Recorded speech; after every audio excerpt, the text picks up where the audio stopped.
Well, it's a beautiful afternoon. It's appropriate that we have this press conference today, April 13th, because 1 year ago today in this very room, the state announced the largest alleged fraud case in Vermont history.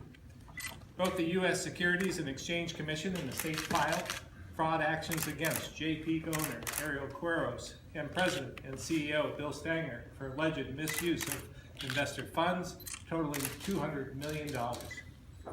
This news shocked the state and had devastating impacts on the Northeast Kingdom community and hundreds of investors and businesses that were owed money. Those effects still linger today.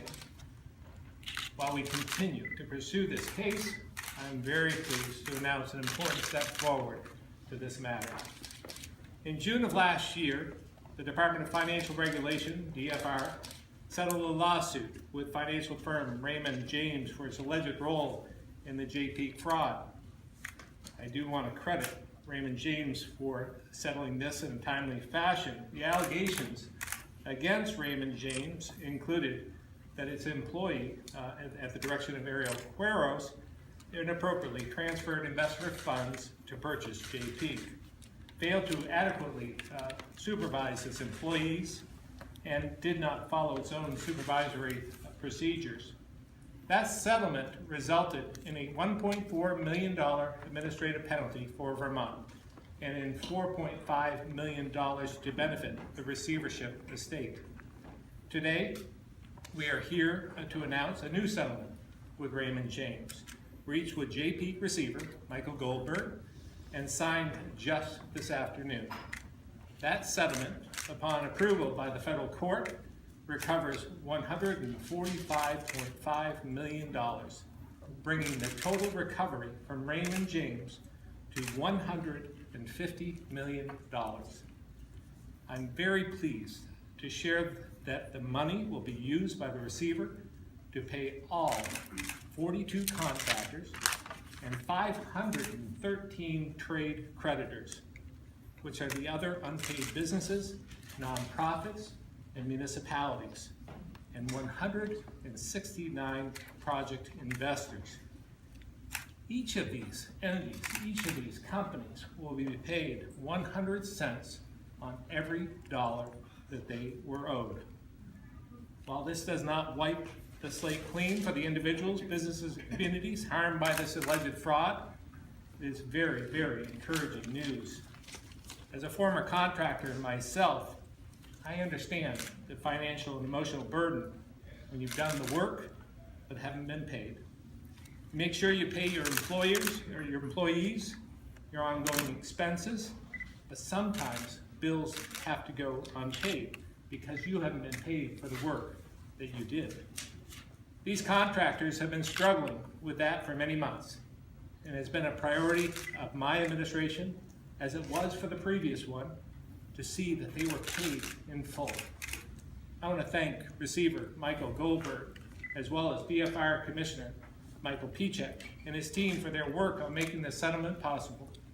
I know it's very meaningful for them to share this news today on the 1-year anniversary of filing this civil suit. Mr. Goldberg will discuss the case and settlement further, but I want to talk a little bit more about the impact this will have locally and throughout our state. In total, 241 Vermont-based organizations will receive just over $9 million. This includes 35 Vermont contractors who will receive $6.4 million and 206 trade creditors receiving $2.6 million. Like the contractors, these businesses, nonprofits, and municipalities lost significant sums from this matter. And those losses did not just affect the unpaid organizations, but our entire economy. A few examples of the positive impact repayment will have on these creditors. They include Lyndonville Electric Department, which will be paid nearly $350,000 for past electrical usage, and can now avoid having to recover this debt through its 5,600 ratepayers. Similarly, Vermont Electric Cooperative will be paid $385,000 for past electric usage, saving its 30,000 ratepayers from experiencing higher rates. The sewer department for the towns of Troy and Jay will receive $167,000 for water treatment services, saving local property owners from bearing this expense. In the town of Jay, volunteer fire department will be paid more than $7,000 for services it provided. Tens of thousands of dollars will also be used to pay local Vermont businesses for services provided. Businesses like Queen City Printers in Burlington, Capital Candy Company in Barrie, Lindenville Hardware in Lindenville, CO Plum Appliances in Brattleboro, Davis Family Deli Provisions in Rutland, and Fred's Energy of Vermont in Morrisville. Other Vermont businesses like Burton Snowboard and Casella Waste Management will also receive repayment. Another incredibly important result is that additional funds will help support continued development in the Northeast Kingdom. Burke Mountain will receive $3 million for deferred compensation in an agreement entered when it sold the Burke Ski Resort in 2005. And $1 million of that money will be used to construct a new ski lift. An additional $17.5 billion will be used to complete cottages, a recreation center and fields, as part of the stateside hotel at Jay Peak. Vermont-based Duke Construction, which had already bid and been selected for the project, will serve as the contractor. While this is very positive news, each of us understands we still have a lot of work to do to repair the damage done, further restore the faith in the EB-5 program, and bring justice to this case. But I am very, very grateful to Mr. Goldberg for his work in securing the settlement and DFR for his support of the investigation. Over the past year, Mr. Goldberg's efforts have kept the lights on at JP, kept hundreds of Vermonters employed, and allowed the resort to take advantage of a really great ski season, which, by the way, is still going on today. But this did not look possible at this time 1 year ago. By paying back those creditors, investors with this settlement, it has also put the resort in a better position for a future sale, which will be another step forward for the Northeast Kingdom in general.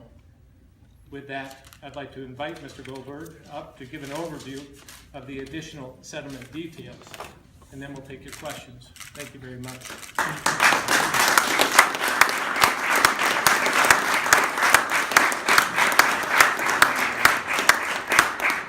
Thank you, Governor. I think what needs to be stressed is this result is not the efforts of any one person. It's really a result of teamwork. And before I get into the details of the settlement agreement, I want to just give some acknowledgement to the people who really helped get us where we are today. You know, the SEC starts this thing by filing a lawsuit, and through their investigation, they serve as a catalyst for where we are today, and we wouldn't be here without their lawsuit. Additionally, we wouldn't be here without the state of Vermont. The governor's office, both the prior administration and this administration, have been incredibly supportive of our efforts to get here. And in particular, Mike Piacek from DFR, who knows this case as well as anybody, because he's probably investigated it more than anybody. His efforts have been tireless, and he gets a lot of credit. In fact, I speak to him probably 3-4 times a week, and he provides me with a lot of backup and help, and his whole office does. It's a little strange to come here and also want to thank Raymond James, but it can't be, the way they approach this can't be ignored. They stepped up to the plate, they faced their responsibility, and they basically set an example of how firms caught in this situation should react, and that can't go unnoticed. I want to thank my counsel, my legal team, primarily my lead counsel of Jeffrey Schneider, and class counsel, who simultaneously was prosecuting their lawsuit, Tucker Ronzetti and Harley Tropin of the Kozak Tropin firm, for their tireless effort as well. Most importantly, though, I want to thank the employees of the Jay Peak Resort and the Burke Hotel. lawyers come and go. This is just another case, although this is a big case, an important case. But these are the people that show up to work each day, who really relied on us, who showed up not knowing if they would get paid. Everybody from the manager, Steve Wright, down to the valet parkers, to the housekeepers, those are the people that really deserve a lot of praise, because they showed up here and they were here when we needed them. Finally, I want to thank the judge, Judge Gales in the Southern District of Florida, because he's actually shepherded the case, he's been involved in this, and he's been the perfect judge for this. With that, I want to get into a little bit more detail on the settlement agreement. The $150 million, a little more specific of its use. $15.4 million will be used to satisfy the promissory notes to the Phase 1 investors. These are the investors that several years ago complained that they were de-equitized and were given promissory notes. Well, it's kind of fortuitous for them because they're going to get paid in full on those promissory notes. So $15.4 million of the $150 million will go to them. As the governor indicated, $5.1 million will go to the trade vendors. This will pay the past due trade debt when we came in here that was owed to trade vendors. These are the people that deliver food to the Jay Peak Resort and the Burke Resort. They deliver the clothes that are in our ski shops, the electrical companies, people that have basically been very patient and worked with us over the last year. $19.7 million of additional construction at the Stateside Hotel. We will finish that hotel, the cottages, we will build a rec center, and we will start to build soccer fields and lacrosse fields, which are not in the original plan, which will help us fill rooms in the summer and increase the revenue of that resort, benefiting those investors. Of that 19.7, and it's actually going to be a little more than 20, it's going to be inflated a little bit, 2.2 will go pay the contractors who also patiently waited, who previously performed work on the hotel. 67 million of these funds will go to the ANC Bio investors, who were really probably the biggest victims of the fraud from the investor standpoint. They did not get their green card and they didn't get their money. Their money was stolen. We've already repaid in the last month 17.5 million additional money on top of the 67 million, which was set up when the state stepped in and basically froze the money in an escrow, which frees the liquidity for Jay Peak and ultimately led to the demise of the resort and the appointment, my appointment in the case where we find it today. 3.6 million will go to pay the Burke contractors, and an additional 3 million will go to BMA, Burke Mountain Academy, which has really been in partnership with us over the last year. This year has been a good year for the J.M. Burke. We had Leisure Resorts managing the hotel, and they've made it more efficient. They've organized the accounting, which was a mess, and made the hotel more profitable. Again, I have to mention again that our manager, Steve Wright, who's worked tirelessly, again, showed up not knowing if some weeks if he'd get paid, showed up there and kept filling beds throughout the summer. We ran 80 weddings this summer. We had the Porsche event, which was this very significant event, and the whole place ran smooth under very difficult circumstances.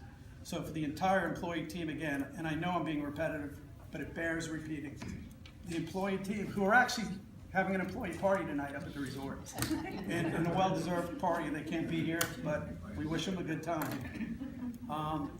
Our fiscal year ends in about a month, at the end of this month, and probably within a month of that, we'll file our fiscal report for the year. You will see that our profits have quadrupled this year. We will have increased profit from 1.8 million to almost $10 million, or somewhere north of $9 million. We fixed the tram.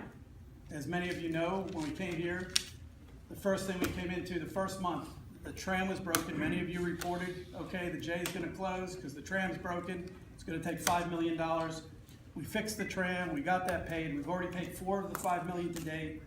The final payment will be paid next month when the tram will shut down for a month and the repairs will take place. But we'll have a greatly improved tram. We've paid the J Fire Department, not just the $7,000 we're paying. We actually bought them a new fire truck this year where we paid $215,000 because we kept up our commitment with an Act 250 commitment that was previously made. We also are about to make our final payments on a $2 million back tax payment. We've already paid the town of Jay close to $1.6 million. We will write the next $400,000 within the next month and get that paid. We paid the town of Burke $400,000 in back taxes. We partnership with BMA, Burke Mountain Academy, where many of the future Olympians and world-class skiers come from. We're fortuitous, we're very lucky to have them on our mountain.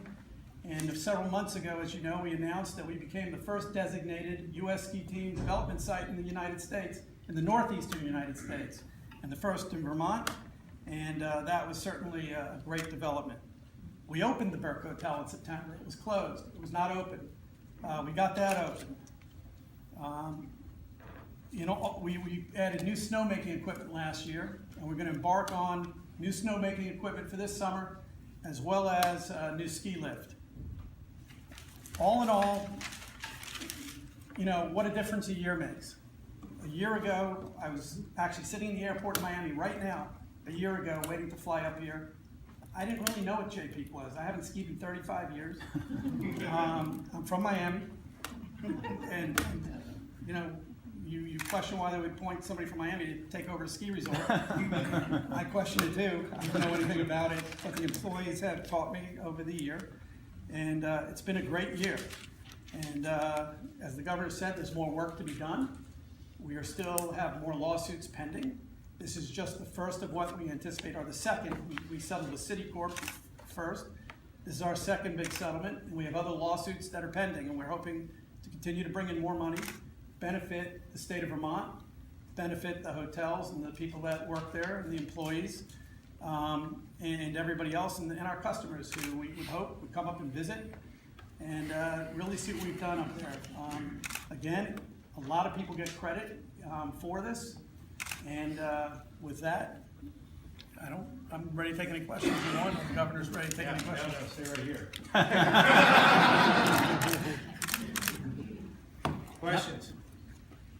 What else is outstanding? I mean, you're talking about everyone getting paid back 100 cents on the dollar.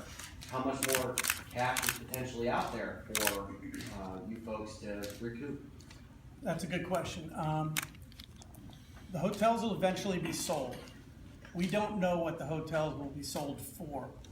A large part of this settlement makes these hotels free and clear, and when they're sold, they can go for $100 million, go for $500 million. I don't know the price right now. The good news is the market seems to be consolidating.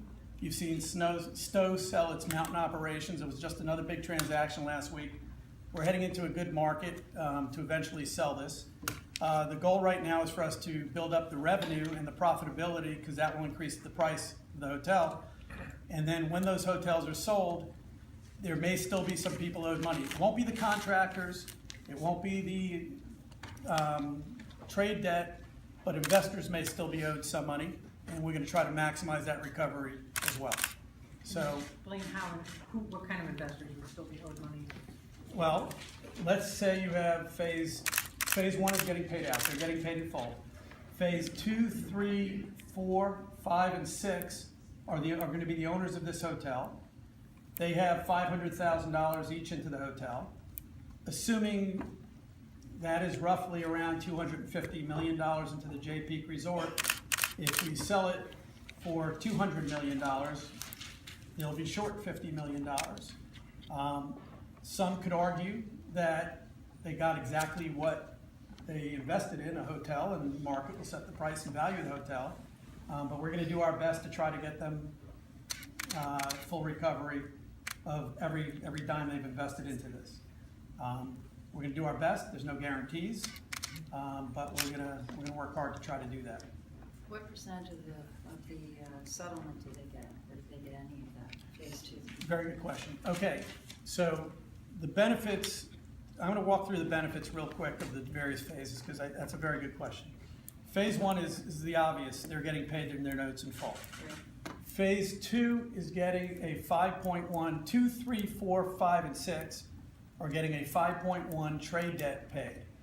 Additionally, and very important, when we pay off the phase 1 investors, the Tram House Lodge, that Tram House Lodge, when it's sold, the value of that will not go to the Phase 1 investors. That will now go and be divided pro rata among Phase 2, 3, 4, 5, and 6. They're also getting the fact that the state side, which is in this horrible state of partial construction, would actually cost money and be a deterrent or a negative on the purchase price. That will be complete, and the hotel will be sold as one giant resort, which is the way it's operated, as one resort. It has a common marketing department, common reservation system, common accounting system, common management. It's one resort. You can't determine if somebody eats in a restaurant, how that money is divided amongst the phase. If they go play on the golf course, even though it's in a separate partnership, it's really gonna be sold as one partnership with the court's permission. So they're gonna get the benefit of having stateside complete. Another tremendous benefit is that when Phase 7's money was taken, as you know, a lot of the things, the accusations that were made, when money was backloaded to fill the gaps where money was stolen in the earlier phases. So arguably, Phase 7 investors had this big claim against Phases 1, 2, 3, 4, and 5 for their money going to supplement the resort. Well, by us paying off Phase 7 in full, that claim goes away.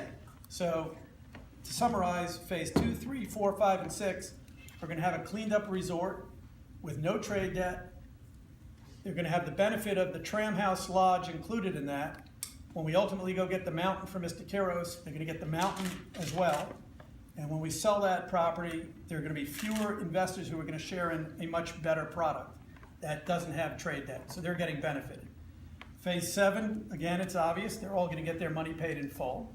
The 67 million plus the 17.5 we paid. And Phase 8 is getting the contractor claims paid. They're getting the note owed to Burke Mountain Academy satisfied. They're also getting the new ski lift, and they're gonna get the mountain as well when we go to sell it. And we're in the job creation phase of that. We have to get those people their jobs. They're the later investors, and we're gonna work our tails off to try to get them all the job creation so they can get their green card. So there's benefits to each phase of this settlement. Does it include a bar order? Yes. This whole settlement is conditioned on the entry of a bar order, the same as that was in the Citibank case. We are hopeful that we will be able to explain to the judge, and we're pretty optimistic that we will get that bar order. No guarantee, but it is conditioned on a bar order preventing anybody from suing Raymond James for any current, past, or future causes of action connected to the Jay Peak Resort and these investments. Downtown Newport, the hole in the middle of the city, anything in this for them? Well, that's another asset that's gonna go to all the investors. That is owned by GSI, and we expect that we will take that asset when it's ultimately sold. We are in conversations with several potential buyers, and we are hopeful that that will be sold within the next year, and that money is additional money that will go to pay the investors back. What was Raymond James's total exposure in this case? Different lawyers will differ on that. Clearly, they felt they had exposure, and they're writing a big check. But lawyers can posture, and I don't want to get into what their total exposure was, but clearly it was more than the one. At least $150 million. Yeah, exactly. The bar order, so the people who are sued in that proposed class action case, they would have to drop their lawsuit? Well, the class action lawyers are actually a party to this. We worked with them, we brought them in, and they signed off on this agreement. So the class actions are not just they're gonna get barred, but they're actually releasing and dismissing their case with prejudice. Do the attorneys get anything out of that? There is a fund being set up for the lawyers, not me, not my lawyers, of $25 million to pay all of the lawyers in the dozen or so various actions. Now, the purpose of that, and we insisted on this, is that we want the lawyers to look to this fund so they don't look to their investor clients. We don't want the investors to have to come out. If we're paying somebody $500,000, we don't want them to have to write a third of that check to their lawyers right now. So we're setting up this fund for the lawyers to look to this fund for payment so that they don't look to the investors. So we view that as an additional benefit to all the investors. Who decides what percentage of payment they get? Judge Gales will be the ultimate decision maker over all of this. There's a procedure set up in the agreement where the lawyers will apply for their fees. That will come before Judge Gales in the Southern District of Florida. He will hold an evidentiary hearing and determine what's the proper amount of fees, how it gets allocated amongst the lawyers, and there's a whole process in the agreement. I want to add that the full settlement agreement is currently posted on my website, or it should be within the next 10 minutes, at the www.jpeakreceivership.com website. And any questions we're not answering here today, it's not intentional, you can go review the agreement. The agreement is not yet filed with the court. It will be filed on Tuesday with the motion. Governor wasn't lying. I signed this an hour and a half ago in Vermont. And this is a little bit on the fly. But it's signed. It's signed, and Raymond James issued their press release probably 15 minutes before we started this conference. We had to wait until after that was done. They're a publicly traded company. And the AC Bio investors, they're getting their full payments back? They're getting $500,000 apiece, yes. What happens to their immigration status? Yeah. That gets very complicated, but we're optimistic. You and I, Ann, have had conversations. You know that I've been pushing and trying to get some changes in Washington to the EB-5 laws. One of the changes we've worked on, and we're optimistic, there's no guarantee, as with anything, we're optimistic it will get approved. It will allow investors, victims of fraud in EB-5 cases, not just the JP, all over the country, if this law gets passed, to amend the business plan that's with their I-526 application to adopt a new investment. So let's assume there's another investment. They may be able to, if this law gets passed, amend their business plan, shift their money over to the new investment, and keep their original dates. And it will prevent their children from aging out and will allow them to stay in the country. Again, this is up to Congress, but the law is actually written already. It's out there for comment. We're optimistic that it passes. And if it does pass, we believe the combination of the $500,000 we're giving them and the new law will enable them to take that $500 and move that $500 to a new investment, but maintain the dates that JPEAK afforded them when they invested a couple of years ago. Importantly, under the current law, if somebody invested in a hotel, for instance, and the hotel burnt down, and the insurance company paid the money, the requisite linkage between their money and the investment was erased. And actually, USCIS would say, oh, the link's not there, sorry, you don't meet the requirements. In the new proposed law, we actually proposed it last summer, and it's in the new proposed law, that original $500,000 that was lost is allowed to be replaced with damage money recovered from third parties.